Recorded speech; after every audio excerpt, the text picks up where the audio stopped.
magical tools.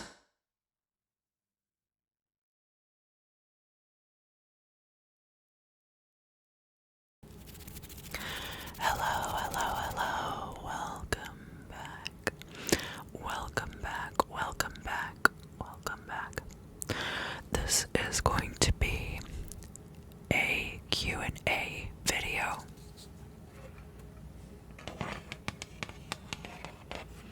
I have my list of questions here.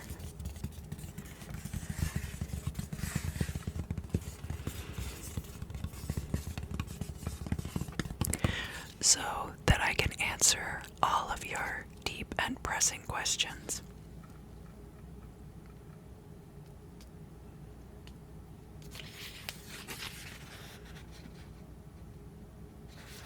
We have maybe like 20 to 30 questions here, but some of them are short answers.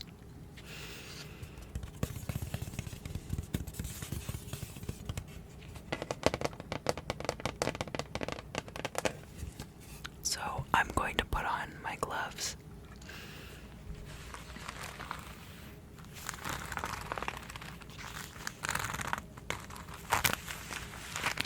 These gloves actually came from Target.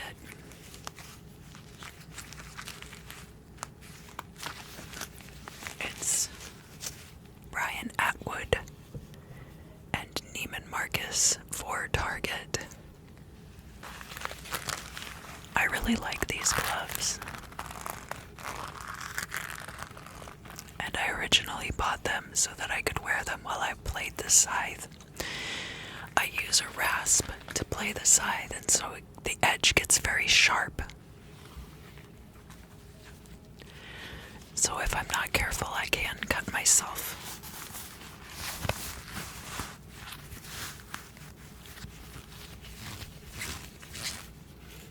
These gloves are also quite squeaky.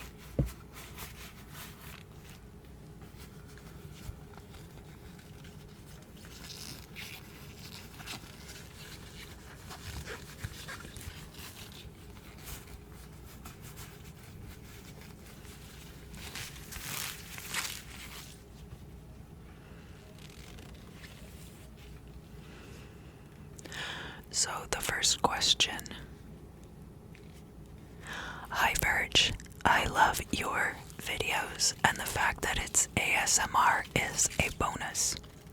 Do you plan on making another YouTube channel with the same topics but without ASMR incorporated into it? So, part of having this channel be ASMR is that it creates this liminal state to make the viewer much more receptive to the programming. I do some soft-spoken videos, I do some whispered videos. I try to mix it up a bit, and I do understand that people are not always in the mood for ASMR, or that if you're actually trying to absorb information, sometimes it can be difficult to stay awake for the whole video. But I am working on a book instead. So all of the information eventually will be available as a book. But I don't want to just be another channel where I talk about things.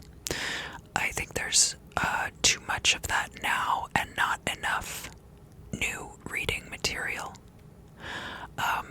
And so I am working on a lot of things that are particular to my individual practice, such as the ancient texts that I've presented here on the channel, and some other path-working type things. I'm working on compiling all of this information into a book. So, short answer is not at this time.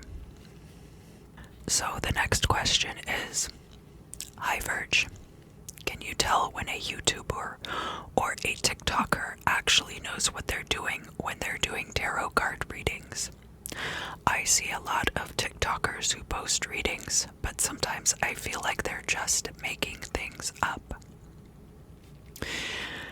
So this is an interesting question because it brings up a lot of these issues surrounding readings, whether it's on TikTok, Instagram, YouTube, any readings available to the general public for free through any of these platforms. If you have your own knowledge base to work from, you can discern a lot better whether or not somebody is presenting truthful information.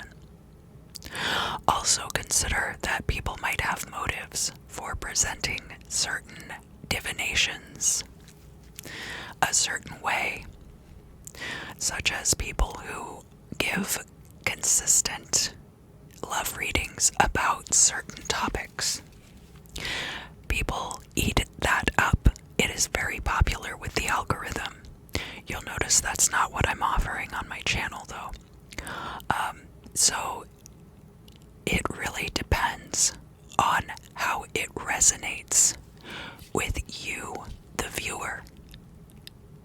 A reader could be really good, as a matter of fact, but if they're presenting things that don't resonate with you, then it doesn't make a lot of sense to watch them.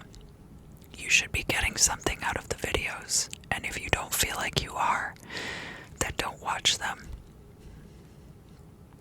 But the best way to know as to whether or not they're full of horse crap is to just know about those divination systems.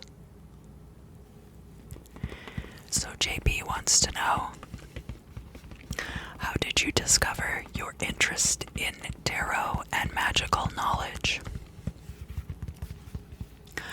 And I have talked about this a little bit in videos before, that my mother actually, from a young age, kind of encouraged me on that bent. We always had a Ouija board in the house. My mother bought me my first deck of tarot cards, which is the Egyptius-Kir deck. It's based on the work of Samael Aon Weor, so you can look all of that up if you want to. I have covered it in previous videos. Also bought me a couple of books by Monica Beisner, and I have covered one of those books on this channel. That is a children's book, but it has some very heavy-duty spell work included within it. Additionally, my mother was our Sunday school teacher, and she was a very secular Sunday school teacher. I was raised Methodist, so no one really noticed that she wasn't teaching the Bible strictly as it was written. But I was raised in a way that was very religiously and spiritually open-minded. Additionally, my aunt, so that would be my father's sister, right, is a healer and a light worker, and so influenced me a great deal, actually, during my time growing up. And that was kind of how I got my start, and then from there, I developed on my own. So, the next question. Hi Verge, thank you for your videos. They are very helpful. My question is, where does your interest about the moon mansions come from? Have you worked any talismans using the mansions? If so, how did it go? And is there any books you can recommend for us to learn the astrology part needed for that type of moon magic? Thank you in advance.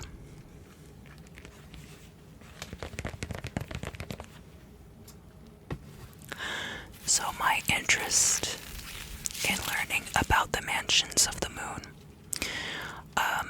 we'll get into it in a question a little later in the video, but somebody was asking how long I had been interested in astrology. And truth be told, I'm only interested in astrology astrology as a means to an end.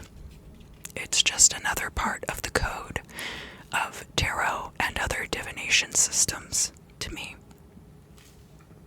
It's part of the overall language. It's like if you're learning a foreign language, you can't decide that you don't want to learn about pronouns or about gender cases just because you don't really care about that. You have to learn the whole language in order to be able to use it. But we'll get into that later.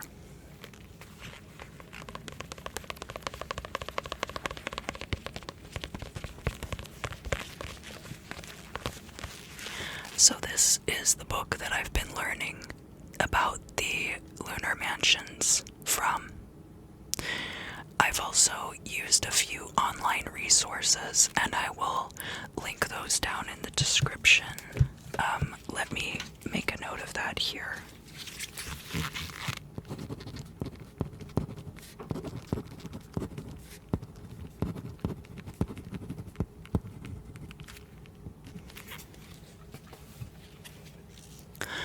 So basically, this author, Christopher Warnock, has compiled a lot of the information about the lunar mansions from different sources, one of which is the Beatrix.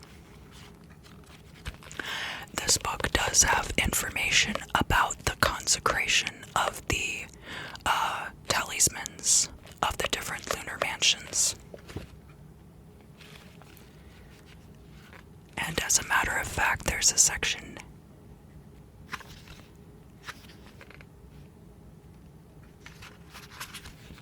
in the beginning talking about the elections using the mansions and things like that.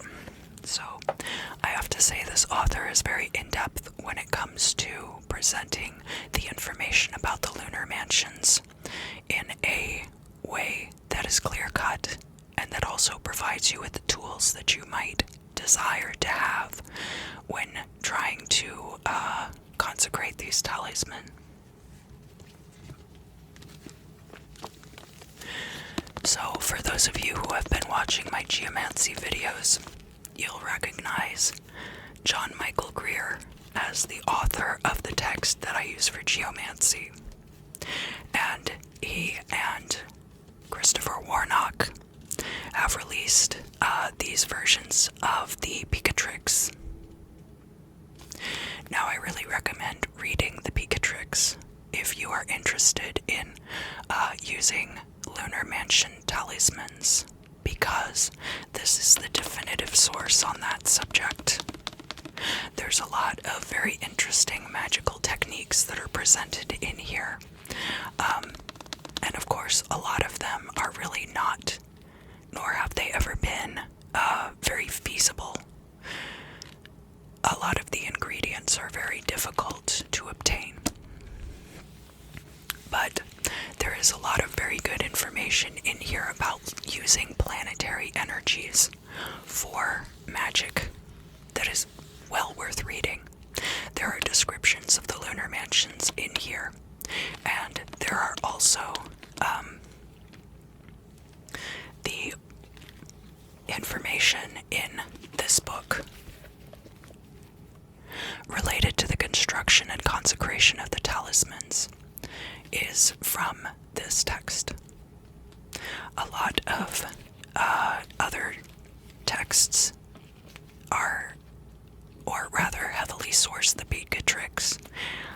It is like one of the big granddaddy grimoires, so if you're very serious about that kind of magic, I definitely recommend getting your hands on a copy.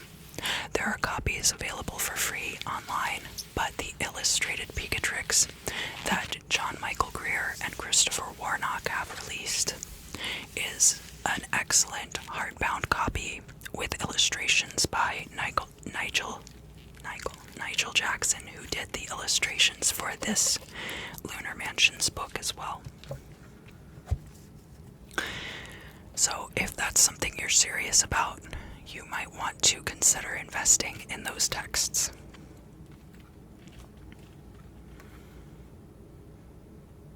Oh, and then I guess I didn't really answer the question as to whether or not I had ever consecrated those talismans. As I mentioned, some of the magic presented in the Becatrix is very complex. If that is something that is interesting to you, if that makes it more magical or more exciting for you, then you should explore that. However, I like to know about these things, and I think I will be doing, if you're interested, a video about the process by which one would consecrate the Lunar Mansion talismans. But I personally like to do simpler magic. Not necessarily that it's low magic, but my emphasis is more on the pathworking aspects of things, the mental aspects of things, and less on the ingredients aspect of things. So if you're somebody who really likes the ingredients and you really like the process of it, you'll really enjoy the Becatrix. So the next question is, what is your daily life like, and what are your favorite colors? My favorite colors are purple, yellow, black, and gray, and white, because those are the colors in the non-binary flag. I'm kidding, but honestly, yes, purple is one of my favorite colors. You might be able to tell, because a lot of my videos have kind of a purple hue to them. What is my daily life like? Well, I live in Van Nuys, California, which is in the San Fernando Valley. I live in a one-bedroom apartment with my spouse. It's a pretty nice apartment, but it is in Van Nuys. We live on a 6-lane highway, which is Sepulveda. Runs right outside our door. It is the longest boulevard in all of Los Angeles. Runs all the way from the top of the valley, the 118, all the way down through Los Angeles to like El Segundo, and I think almost all the way to Orange County. So it's a very long road. And where it runs past our door, it is pretty much a 6-lane highway. So it's very difficult for me to get outside and get physical activity. I have to drive over to Lake Balboa or up to Lime Kiln. And so I do a lot of exercise here in the apartment using different implements. We do have a bike. I wake up, I do the live stream. I have been looking for other jobs because I need to be bringing in more income. I do devotionals 4 times a day right now, based on adorations of the sun god from the Book of the Dead. I finished my translation of the Cannibal Hymn, so I've been reading through that along with the solar salutations. I do these videos. I do compose music also, so you can see, I think in my recommended channels, you can find my music channel through that, but it's just under my name, VRGBLS. It's part noise, part experimental, part pop, but it's not like hyper pop. It's like experimental, very experimental. And so I think on an average day that about covers it. There, of course, is other stuff that I do, but that's kind of like what I occupy my time with on a regular basis. Oh yeah, and going to the beach. You gotta go to the beach while you live in LA. That's like the most important part. So the next question here is, what is your favorite tarot deck? And I compiled a few of my favorites, so we'll just run through them. One of my very favorites right now is the deck that I made You might recognize this from some of the weekly readings. I call it the Lunacy deck. I designed the whole thing myself. It's got holographic on the back. It's got the moon cycles, it's got the lunar mansions, and it also has the major arcana of the tarot.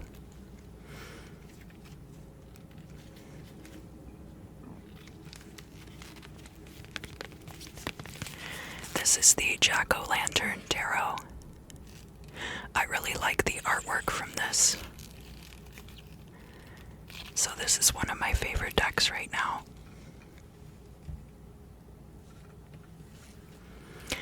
The Initiatory Tarot of the Golden Dawn. I love the symbolism in this deck. And of course, I really resonate with the Golden Dawn Tarot correspondences, so that makes it very easy for me to read it.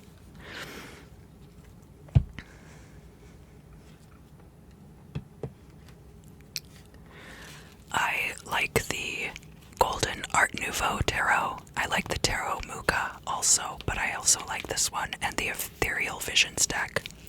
Basically, any tarot deck that has like Art Nouveau imagery, I'll probably really like that deck.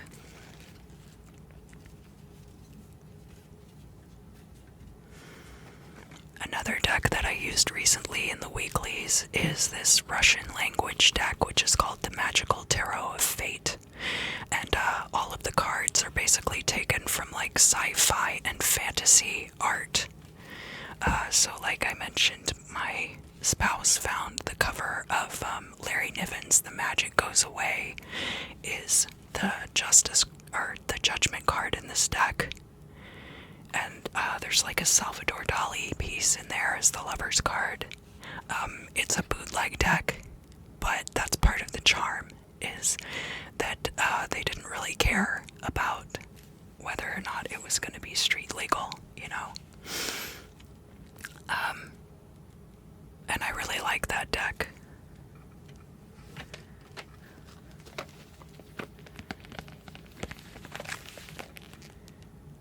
So, a couple of the Kickstarter decks that I've purchased. The Marigold Tarot. This is a really good quality deck. The cardstock is a nice feel to it, and the artwork is really beautiful. If you've seen the Skeleton Tarot cards, where it's like gold with a black background, this is probably the deck that you saw. And I got this right around the time that I moved out here to California 4 years ago now. Gosh, can you believe it? A lot has changed in 4 years, I'll tell you what. Another Kickstarter deck that I purchased that I really enjoy is the Moon Baby Tarot. It's based on the Hoi Polloi deck, and I just love that retro 70s artwork and vibe. If you couldn't tell by a lot of my weekly video titles taken from like King Crimson and Pink Floyd song lyrics, I really love that progressive rock and like the space progressive rock, and not as much like how they do it today, which is kind of boring and not really psychedelic at all. I don't understand that. And then I will be releasing, or I probably will have already released when this video comes out, the unboxing video for the Alleyman's Tarot, which I just got in the mail today, the day that I'm filming this. So I'll be releasing that soon. So the next question is, what kind of videos do I like to make the most? And then also thank you for your amazing content. It's really my pleasure. I think that the videos I like to make the most, it's between the intensive meditations with the subliminal messages underneath. I like making those a lot. I also like making the videos about ancient texts and esoteric knowledge a lot. I really enjoy reading tarot cards. Honestly, I can't think of what I enjoy the most to do do for the channel, because if I don't enjoy it, I'm not going to do it, honestly. I suppose there's probably channels out there where people put out content that they don't really enjoy doing, but that's not why I started this channel, and that's why I stay very true to what my aesthetic is and to what my goals and my own personal vision for the channel are. But thank you for asking. I would like to bring back things like Demon Sleepover and have more videos about like entities also, but we'll see how I feel about doing that. That takes a lot more research that I'm not already doing. So when I'm presenting things like the threefold baptism with archon removal, for example, I spent a long time researching that video, but it was like I was researching it for my own purposes also. So if I am doing work of my own and I end up presenting those things on the channel, then it's not like I'm spending extra time. Whereas if I am having to research things I wouldn't be researching otherwise, for example demons, then that is taking away time that I could be spending working on, my own magical growth. Not to say that I wouldn't do that, but that's kind of the trade-off, and because I am not earning enough from the from like ad revenue on YouTube, I'm less likely to make those kind of videos, and more likely to make the kind of videos that I care about more, the content matter, because of that, if that makes sense. It's not that I don't care about the demons or that I didn't like doing those videos, but the research that I put into that, I would rather spend translating old texts. Thank you for asking. So the next question is from Daniel. And Daniel asks, how does Gematria fit in with tarot readings? Can the major arcana spell words, like the Fool card being Aleph being A? Or is it that you add the values of the card's associated letters and find words of the same sum or value?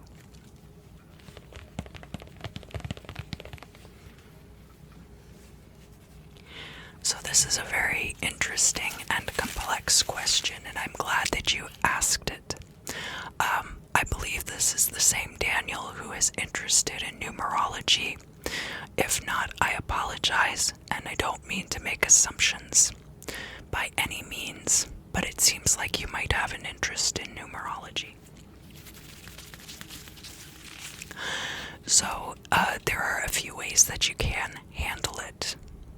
The thing about the reason that these tarot cards are ascribed the different letters that correspond to numbers and to the cards and the other correspondences associated with that card is for path working purposes on the Tree of Life. So those correspondences, and you can look at different decks, will have different correspondences. Some decks start with Aleph being the Fool card, and some decks start with the Magician being Aleph. Because sometimes they put the Fool card at the beginning, sometimes they ascribe the Fool card to the end, sometimes the Fool card is left out. All of these different things. There are a few different systems, right? The Golden Dawn system, I believe Aleph is ascribed to the Fool card. So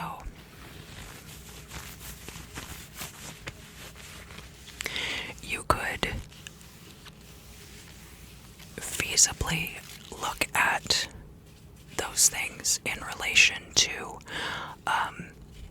their placement on that path working spreadsheet.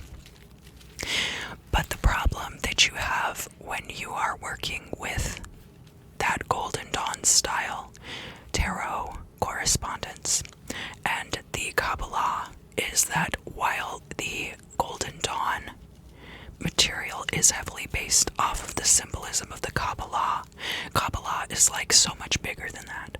So that Venn diagram would be like Golden Dawn is like here, right? And then Kabbalah is all over here, right? There's a lot of overlap between the material as far as the Golden Dawn correspondences are concerned, but as far as Kabbalah is concerned, if you are thinking about things in terms of the very oversimplified Golden Dawn techniques, you're going to be missing out on a lot. So if you were doing a tarot reading and you were pulling different cards, what I would suggest is using the Hebrew number letters, alphanumerics, I'll call them. You could use the Hebrew alphanumerics to get numerological significance similar to Gematria. But you also have to think about it like the tarot, while it wasn't created or it didn't evolve in a vacuum, their tarot and the Kabbalah have been kind of meshed and married together. But again, like I was talking about with the Golden Dawn path working and symbolism, the tarot is not really going to tell you that much about Kabbalah, the same way that Kabbalah can tell you about the tarot. So I wouldn't use it necessarily. I wouldn't try to reverse engineer as much as I would learn more about Kabbalah and focus on then using the tarot more as a tool corresponding to Kabbalah, if that makes sense. I think you probably could use Gematria in some ways, but that's similar to just like, you could say that like the Devil card, right, is 15, and the Lover's card is 6. So there's a correspondence there because 15, 1 plus 5 is going to add up to 6, and you could read things into the Lover's card based on the Devil card, based on that numerology. So you could do similar things using the ascribed Hebrew alphanumerics, especially because the Emperor and the Star card, the Emperor has the letter Tzadi ascribed to it, and then the Star card has the letter Heh ascribed to it. So that kind of flip-flops those values. So it would make it a little more interesting.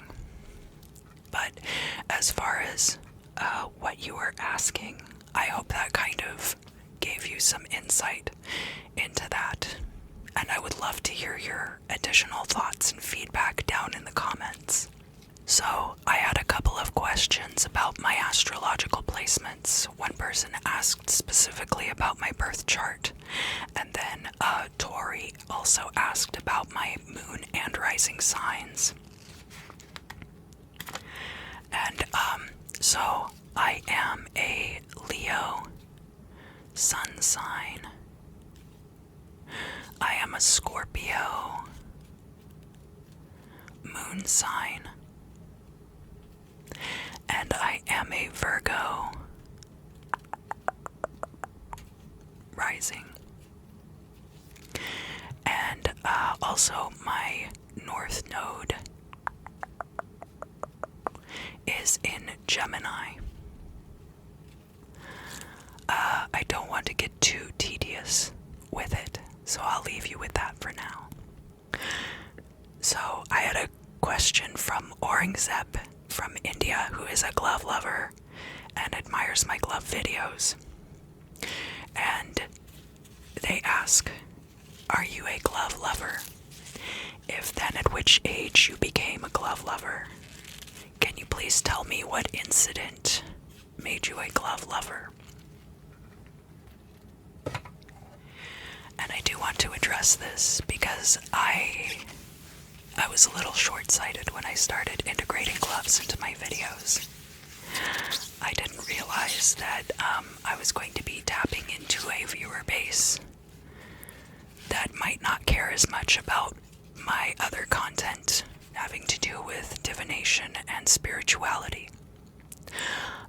So there is a good amount of overlap, and I am really grateful to all of you who enjoy the videos that I produce, based on the content, based on what I bring triggers-wise, that just enjoy my work.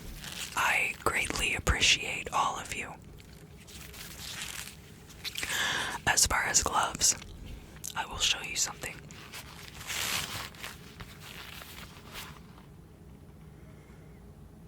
Oh, let's see, this hand's not too bad.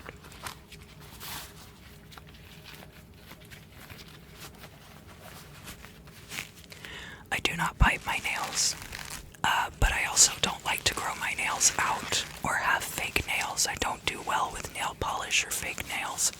They always get really messed up because I live a really high-impact lifestyle that way. And if you can see, I actually, my cuticles are kind of a mess. They get really dry and cracked, and sometimes I pick at them. I've gotten much better about picking at them, and part of that has been wearing gloves.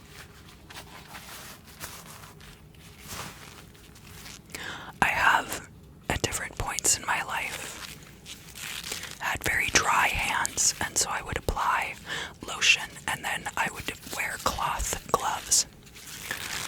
And I started doing this maybe in like middle school or high school, and I have a few pairs of cloth gloves also. But I bought some leather gloves, as I mentioned, because I play the scythe.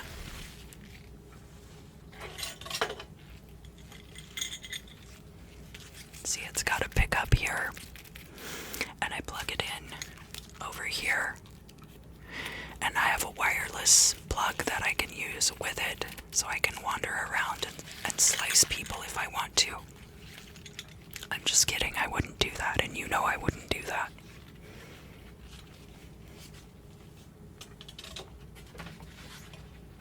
But I will be making them sign waivers. Anyhow, so because I use a rasp,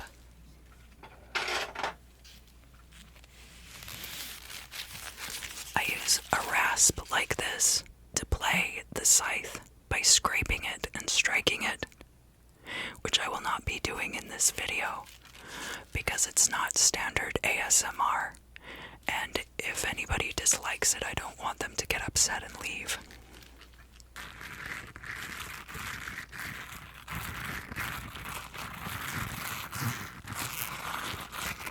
But you can hear how nice it sounds on the gloves, right?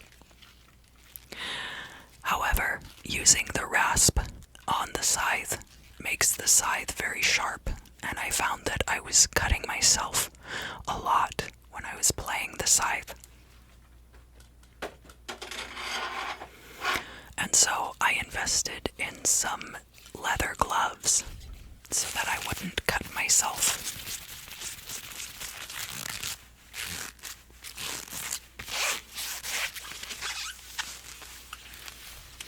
And I started wearing the gloves in videos because I thought that they made good triggers, and I still do. And I don't want to have fake nails, which people have asked about in the comments. I think I usually delete those comments, honestly, because, I groom my comments section pretty heavily, but I haven't had to recently, so again, I appreciate my fan base so much for keeping my comments section wholesome and positive. Thank you.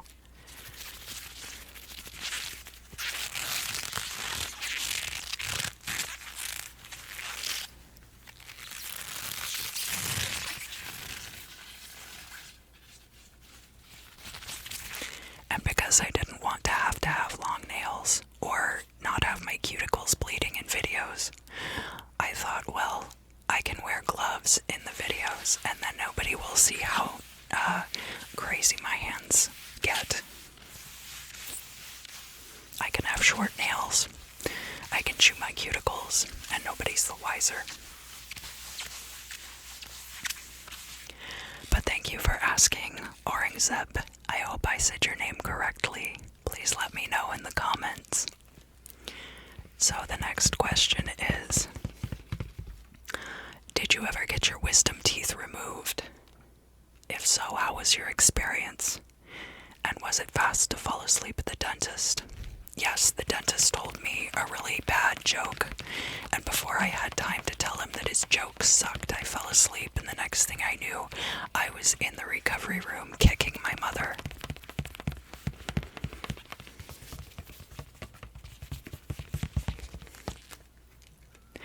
And there's really not much more to tell than that. So the next question is, do I have any tattoos? And do they have specific meaning?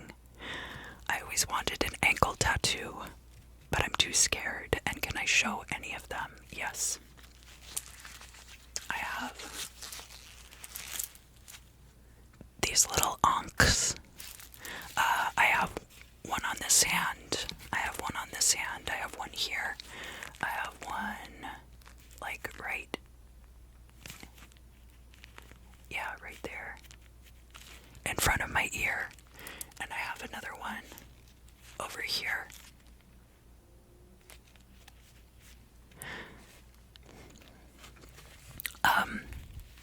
I can also show some of my arm tattoos. My friend Rain did this one. It's me astral projecting in space. I have these stars, 7-pointed stars for Babylon on my arms.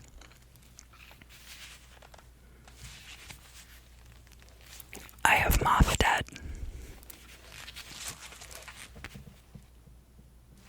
I have Dad.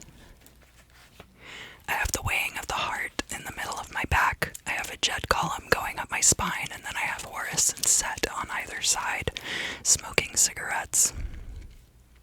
I also have some tattoos on my legs that my friend Rain did. I have my chart. Let's see.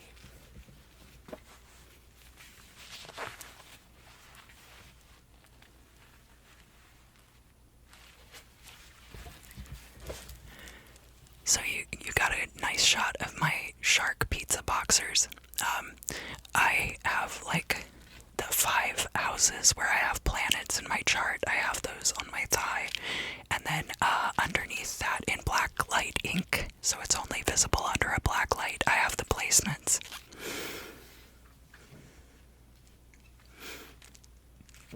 Excuse me. So as far as like getting a tattoo, honestly, I wouldn't recommend the ankle as a starter position because it's right on the bone. So anywhere that you're tattooing onto the bone, it is going to hurt a lot.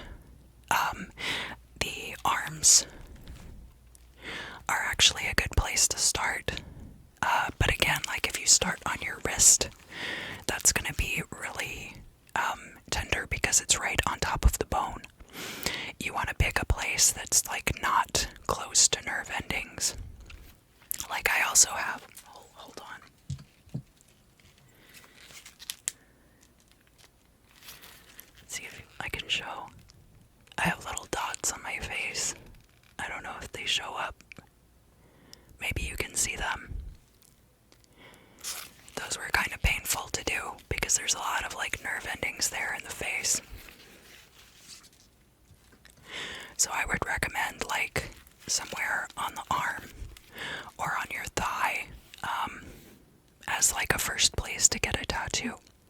Obviously, like anywhere on the torso too, anywhere that tends to like put on a lot of weight, then you have the problem of your tattoo getting like stretched out of shape. So those are just some things to consider as far as like where to get your first tattoo. That would be my advice. Thank you for asking.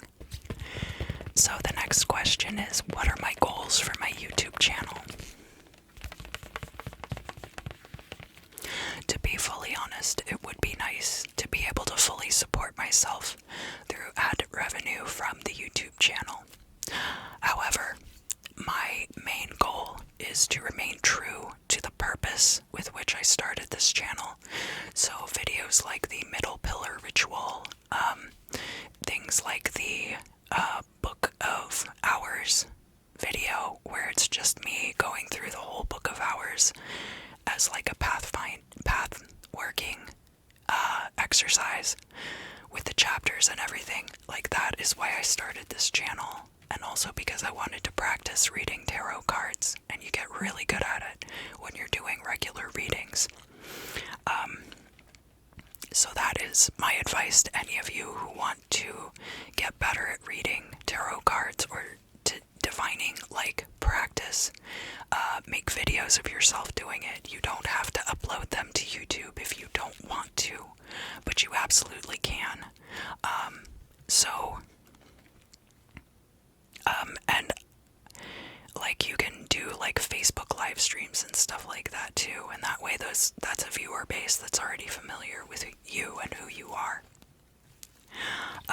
But my goal is to reach people with this knowledge and information who would not otherwise be able to find it, or who might not have even considered it as an option.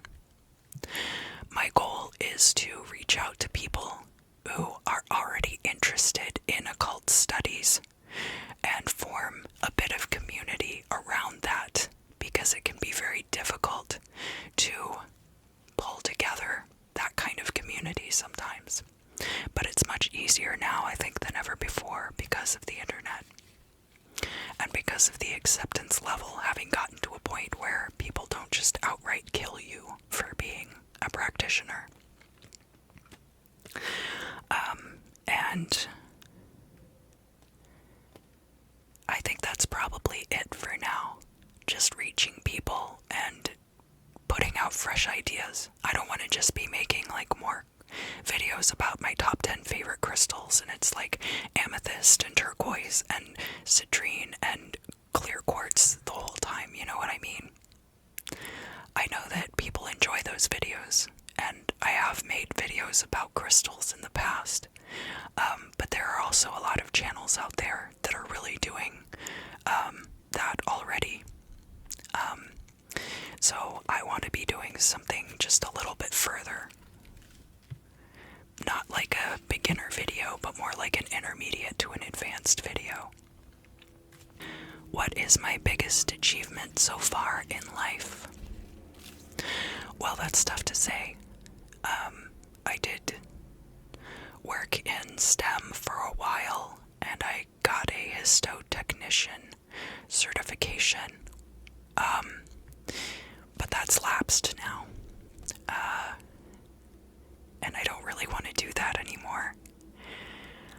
I have a son who is 15, and I'm incredibly proud of him. He's an amazing artist. But that's not really my achievement. Like, having a baby isn't exactly an achievement. I also moved out here to California, as I mentioned, like 4 years ago. And I've talked a little bit on the channel about the servitor that I had constructed in order to make that happen. And it wasn't necessarily directed at California. It was just to get me out of Atlanta, where I was living at the time. So that was successful, and that was a pretty big achievement for me as well. And then I have toured both coasts now with my music, and had a lot of fun doing it, met a lot of amazing people. I am probably going to be trying to book more shows soon, but because I want to put myself out there in a different way, and I want to be incorporating live coded visuals, I want to be incorporating the pathworking stuff that I do here with you guys, and a little bit more of the ASMR into the live performance space.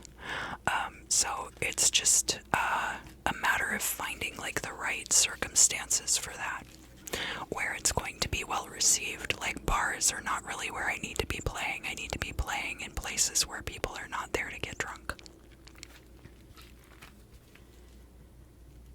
And I would say that's probably like my biggest achievements.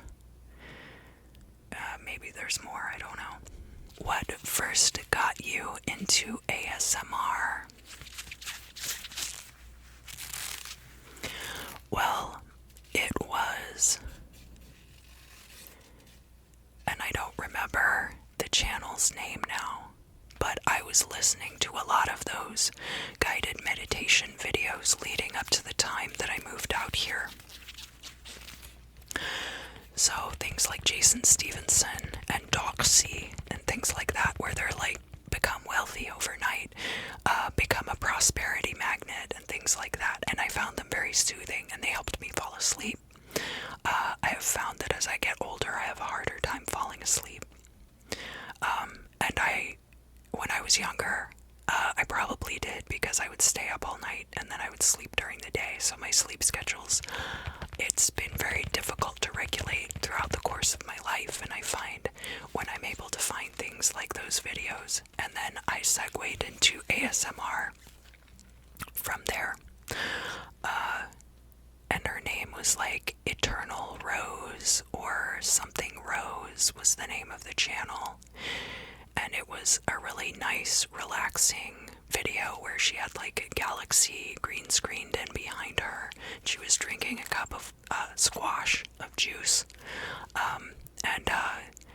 And it was a prosperity or like improve your life kind of guided meditation. It's probably like 5 years old now. But if I'm able to find it, maybe I'll put it down below.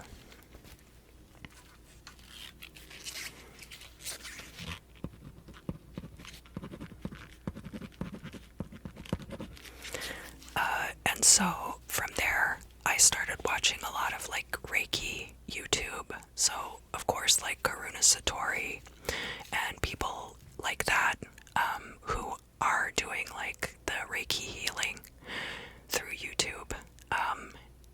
And then I started watching just like all kinds of different ASMR channels. So then the next question, I'll go ahead and answer that too, is like, who are your favorite ASM artists? And it kind of fluctuates. I think I mentioned Kingsley last time, and I still really enjoy his videos, and he has a do-rag company now, so if you're looking for do-rags, you should check him out. But he always does like, I'm Pablo Picasso's grandson, and I'm also like on a blind date with you, or I'm doing your eyebrows, or you know, like stuff like that. I really enjoy that. I also like Angelica, but I can't watch all of their videos because some of them are just too wacky and it doesn't help me go to sleep, but some of them are like really, really good for going to sleep. And I do mostly watch ASMR for that purpose, to decompress at the end of the day. I'll go ahead and answer who are my favorite YouTubers in this question as well, because I feel like it's all tied together. There is a channel that is, I feel like, the other tarot channel that is the most like what I do, in that the readings are very soothing, very mind expanding, and cover a lot of different topics, and it isn't just like love or money or anything like that. It's more like the journey of the cards, right? Is Nigel St. James. Really love that channel. He's super wise, and at the end of his videos he always says, and remember, you are a legend, and I love that. Gets me every time. It just makes me feel great. What better tingles can you get than like confidence? So I would say, like, as far as my favorite YouTubers, and then of course I watch like the Welsh twins, I watch Caitlin Doty, Order of the Good Death, things like that, you know. So it's kind of all over the place, honestly. Sometimes I'll just sit there and watch makeup tutorials, and I don't even really wear that much makeup, but that's not really the point, is it? But I really recommend Nigel St. James if you enjoy the tarot readings that I do on this channel and you haven't seen his work yet. So the next question is, any big plans for 2022? Yes, I'm going to become a millionaire and I'm going to buy a house in Benedict Canyon. So the next question is, what are my favorite movies? There is a documentary here on YouTube that is about the architecture of Gaudi. So it goes all through the different buildings of his in Spain. And it was directed by a Japanese man. And it has this synthesizer soundtrack, and I think it came out in like the early 80s. And you can watch it for free on YouTube. That's one of my favorite movies. I really enjoyed The Lighthouse. I think as far as like the A24 films go, I enjoyed watching Hereditary and Midsummer, but kind of like as a guilty pleasure. And my spouse, I was trying to watch Hereditary with me and was like, I cannot stomach this, I can't handle this, this is too fake. So I kind of enjoyed it, but I don't know if I would watch it again.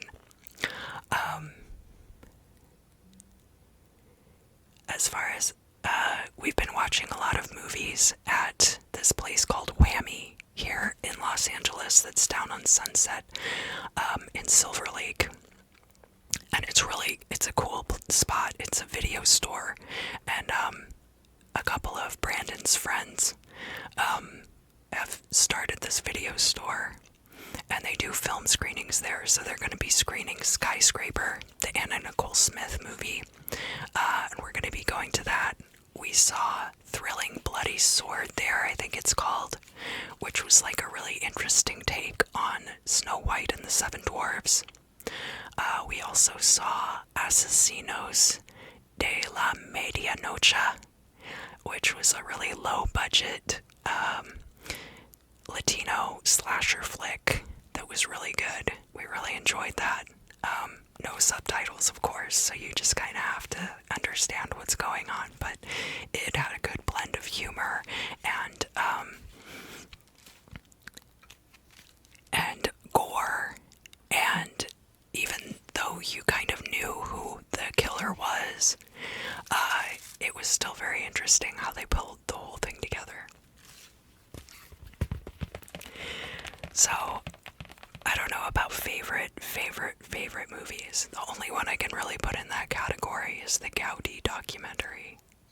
And then, of course, I have a subscription to Shudder.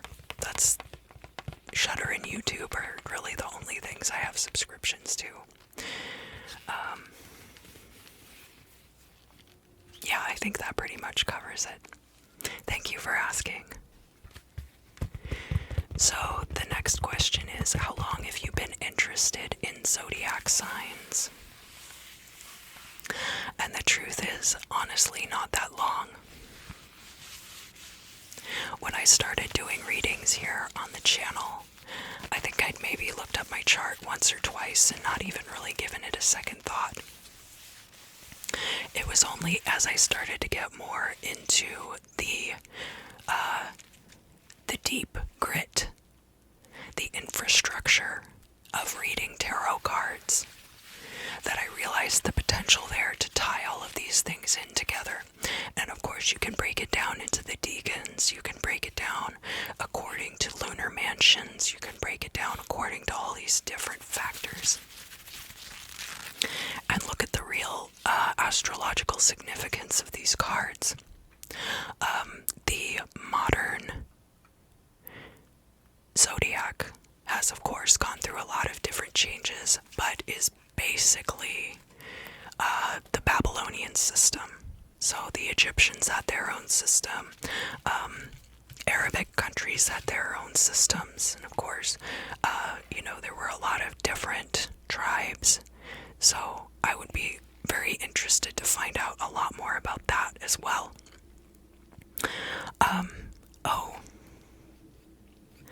I forgot to talk about this in the part where I was talking about the lunar mansions because I got sidetracked by the Picatrix. But, well, not really sidetracked. That was really more what was being asked in the question. If you want to know more about the Coptic interpretations of the lunar mansions, Athenaeus Karcher actually was the one who wrote an entire dictionary of Coptic terminology. And so within that is contained the Coptic names for the lunar mansions. There's also Hindu versions of the lunar mansions, which are different from the Arabic versions of the lunar mansions. And the Hindu versions are mentioned very briefly in the Picatrix, but they're not the same thing. The indicator stars are different. It's much more like their constellation system. Because of course, now everybody pretty much uses the 12 major signs of astrology, but there are ways that these things have fed in together that I'm trying to learn much more about at this time as well. Especially a book like Ancient Egyptian Sky Lore that talks about how our misconceptions based on our modern ideas of what these things are can color our understanding of the past. So I think that answers that question. Maybe like 4 or 5 years that I've really been interested in astrology and zodiac signs. So the next question is, what color socks do I currently wear? Are they matching or odd? Most people wear odd nowadays, and then they wanted me to prove it, so. This is one of my favorite pairs of socks. I like brightly colored socks. I like them to be this fuzzy chenille texture. And then I have several pairs of these pot leaf socks that are very fuzzy. I don't smoke weed or anything. Sometimes I take a little bit of tincture, but I really can't handle today's weed. It's much too strong. But I really like my pot leaf socks that are really fuzzy like this, and I have blue like this. I have another shade of blue. I have yellow, I have pink, and purple. The next question I have here is, what is my dream job?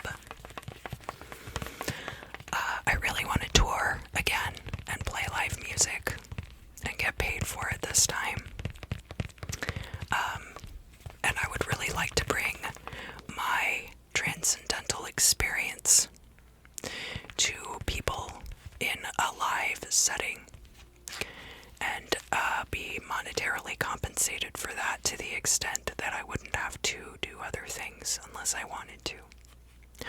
I also, I want to get my book together. And that'll have all of the information that I have presented to you here on the channel that is not available other places. So while I will be going over things like the lesser banishing rituals, I'm not covering them in depth in that book because there are other texts that already do that. The next question. Countries of the world, is this you? Which countries would you like to visit? I really want to visit Japan and Egypt, and a lot of places in South America. I mean, I don't want to visit very many cold places because I get cold very easily. But a lot of places along the equator, especially places where they have ancient architecture. I really loved Chaco Canyon, so I want to see more of the archaeological destinations here in the Americas, especially like Palenque, which was supposed to be like the same people, according to Dr. Stephen Lexon. Palenque was the same people who constructed Chaco Canyon. And similar civilizations, so like not necessarily contemporary, but there might have been some overlap, and then there was anyway, you would have to read his book, honestly. You should read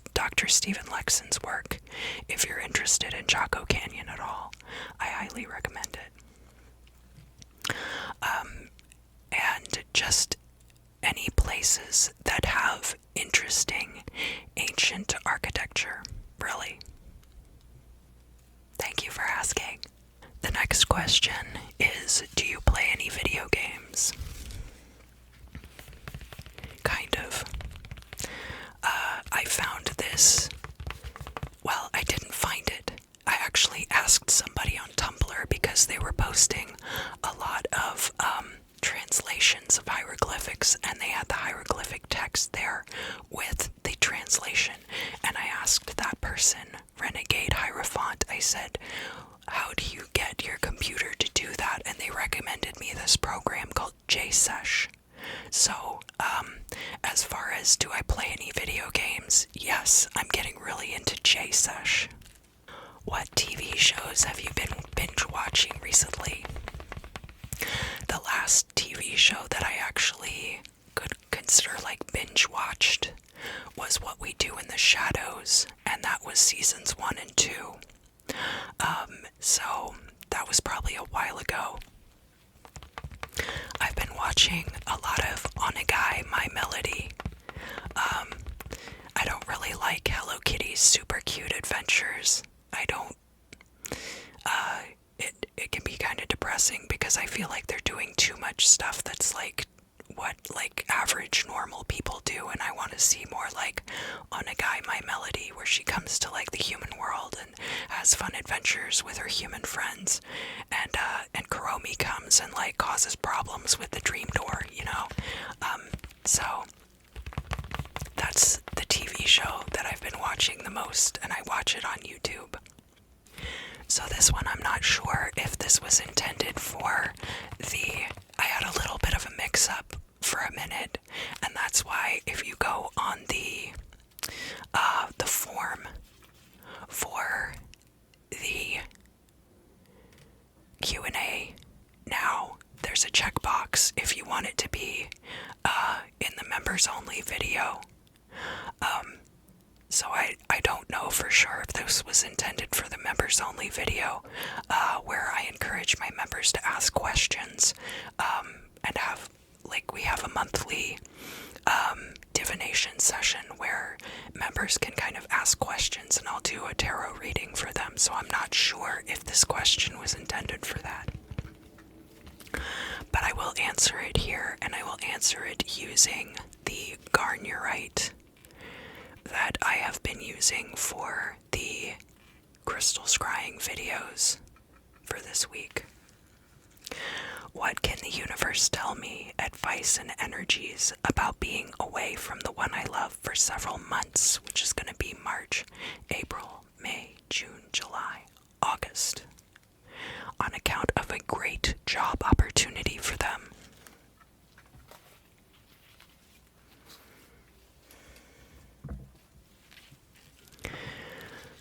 So, is something about horoscope, Sam? I don't know what that means. It sounds like Tuxedo Sam, which is a Sanrio character. I'm pretty obsessed with Sanrio, I will be honest. Sanrio and my Sylvanian families.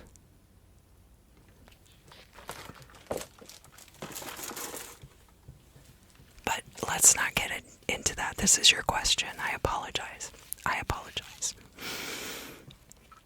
So, the divination is speaking to the end outcome more so than to techniques that you can use to feel less lonely, I guess.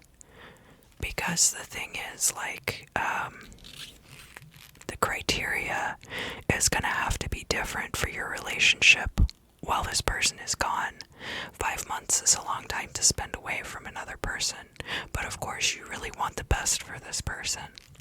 I don't know if there's the possibility for you to go visit them at any point, or if that's even something that you guys have talked about. Obviously this was it. Anonymously submitted question, so I only have the information that I have told you just now. He's not looking for you to be supportive.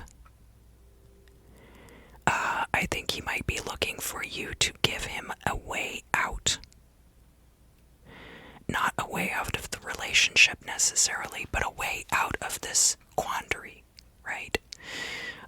Because it's not that you don't love each other very much. And I say he because that just kind of sprung into my mind, but I don't know if this is like, I don't know what kind of relationship you have or what your genders are, so I'm not making any assumptions on that. But, really, honestly, like, that person's focus is going to be on that job pretty heavily, probably, for that period. And it might be difficult to be in touch with them. So,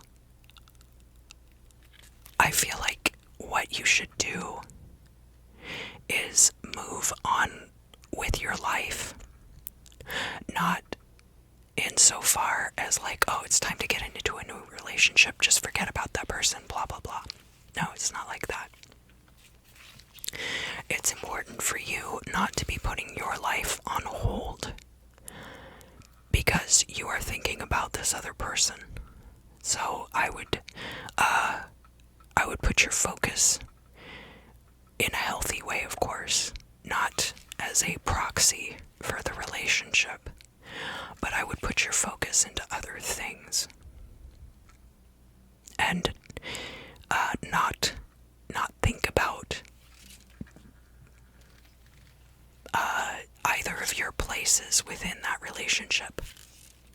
Because it sounds like what needs to really happen is that for both of you to kind of separate from that mutual space and leave the possibility open there to revisit it in the future. I don't know if that's what you were hoping that I was going to say, but I think that's about as good of an answer as I can give you at this time. Thank you for asking. So the next question, in a very similar vein: what are some things to keep in mind leading up to and during a job transition I'm considering making this summer? So again, I will consult the crystal and see what we have here. Open door policy. Be open to not just criticism but praise. Open door policy, but with caveats and boundaries. So, like, I don't know what that might actually, like, have connotations to the work situation that you're entering, and you would know that better than I. But there's this, I get the sense of, like, academia, possibly. But part of the open door policy is also, like, leaving the door open so that people can see what's going on inside the room. So that you're not ever, like, in a room with just one other person.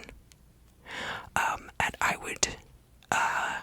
I think that'll increase your comfort levels, and it will decrease the possibility of anything happening that would complicate things a lot. So whenever that is possible.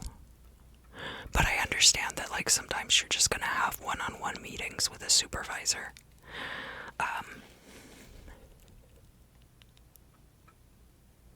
Something about your kitchen.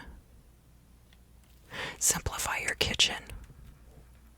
Because when you are starting this new job, you're not going to be wanting to, like, have to think about what you're going to eat, what you're going to need to buy at the grocery store. A lot of people go grocery shopping, like, every night right before they cook dinner. I highly discourage you from doing that. I encourage all of my viewers to go to the grocery store anywhere between once a week and once a month, and and try to do it at a time when you're not hungry and when you're not going to be in there with everyone else who's hungry. I don't know how many friends I have, and that's why I'm saying this the way that I am. Oh, it'll be like 4:30, 5 p.m. and they'll be like, oh, time for me to go to the grocery store. And I'm like, are you sure? You don't have food at the house already? But anyway, I recommend simplifying your kitchen. So stock up on things that are easy to prepare so that you're not eating takeout all the time too. Because your body will thank you. You don't want to be like getting into this job and then your body's all of a sudden like, oh, I'm just gonna stop doing this certain thing that you need me to do. Because you just don't know if that could happen or not. And that's not health advice, that's just based on my own personal experience. And kind of make yourself like a roster of different foods that you can eat. And just keep that as a permanent shopping list on your fridge. And that is the advice that I can give you based on the crystal scrying. So I had one person just write hi. So hi, it's good to hear from you. And then the final question we have is from Beatrice. And Beatrice wants to learn about crystal scrying and what would I recommend for an absolute beginner. So I did do a video about scrying in general that you can find in the divination playlist. And I'll write down here.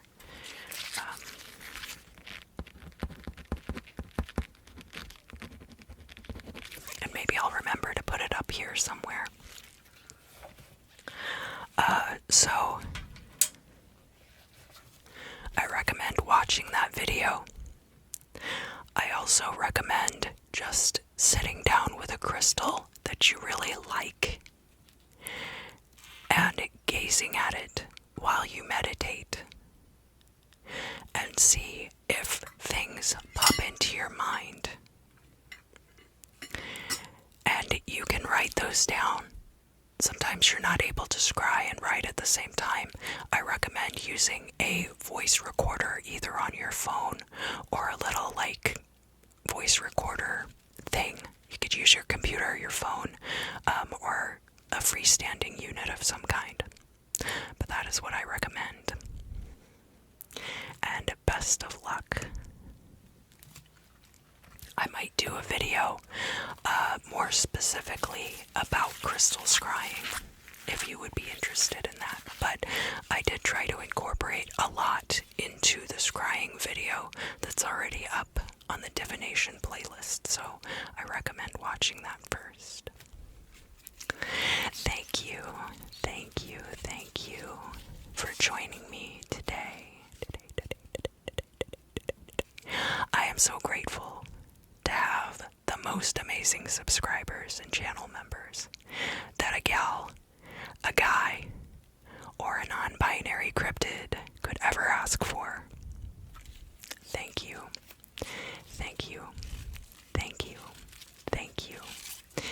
I do take Q&A questions on a rotating basis, so the form is down below. If you have additional questions, I'll be more than happy to answer them.